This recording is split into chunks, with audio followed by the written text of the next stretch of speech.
The first indicator talks about analyzing the Oceti Sakowin culture through oral tradition, written accounts, and unbiased information that our children have already gotten, like when they're in the 6th grade maybe, they've already gotten so much information.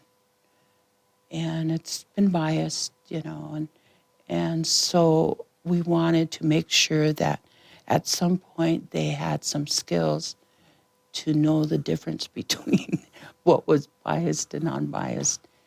And that whole idea of, especially those crazy movies we used to watch a long time ago, even pull those out and talk about, well, what makes this biased, I mean, I remember as a kid, yay, sorry, yay,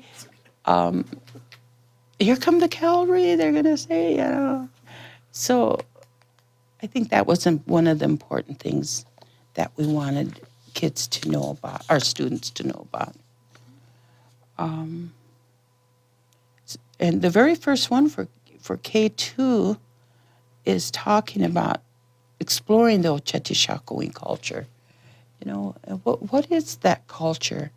Whether you live on the east side of South Dakota or the western side of South Dakota, or even the northern part, what is the culture in those areas?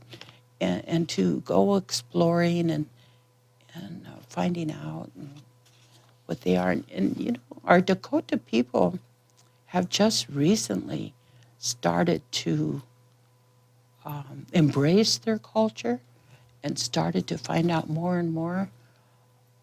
So this is good for our children. Our Lakota people who live on the western part of the state of South Dakota were not in contact as early as the Dakota people with the Western culture. And so we tended to hang on to our culture a little bit more than the Dakota people did, because we didn't have that influence and that contact. And plus the Dakota people came from Minnesota and came down, and so their culture is a little bit different. Their experiences are a little bit different. They were more farmers. They were more, they didn't have to move as much.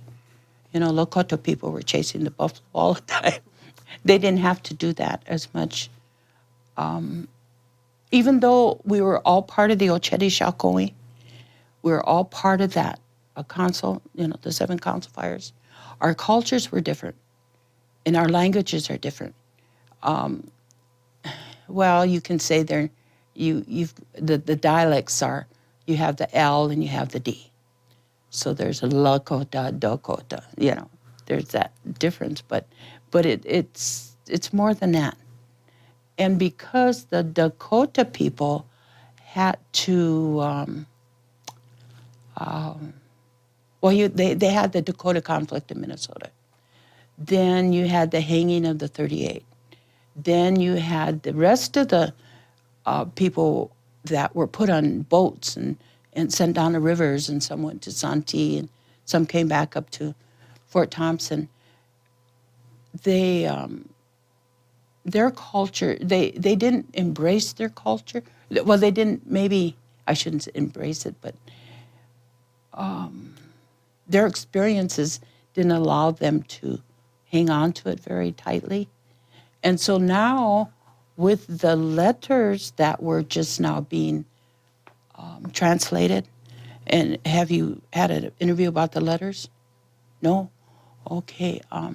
Dr. Chanku, he interpreted the letters, and the letters were written by the prisoners of, the Dakota conflict, and those prisoners.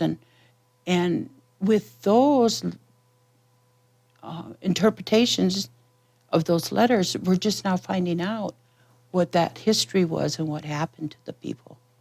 So that's why I'm saying that just recently Dakota people are finding out more about their culture.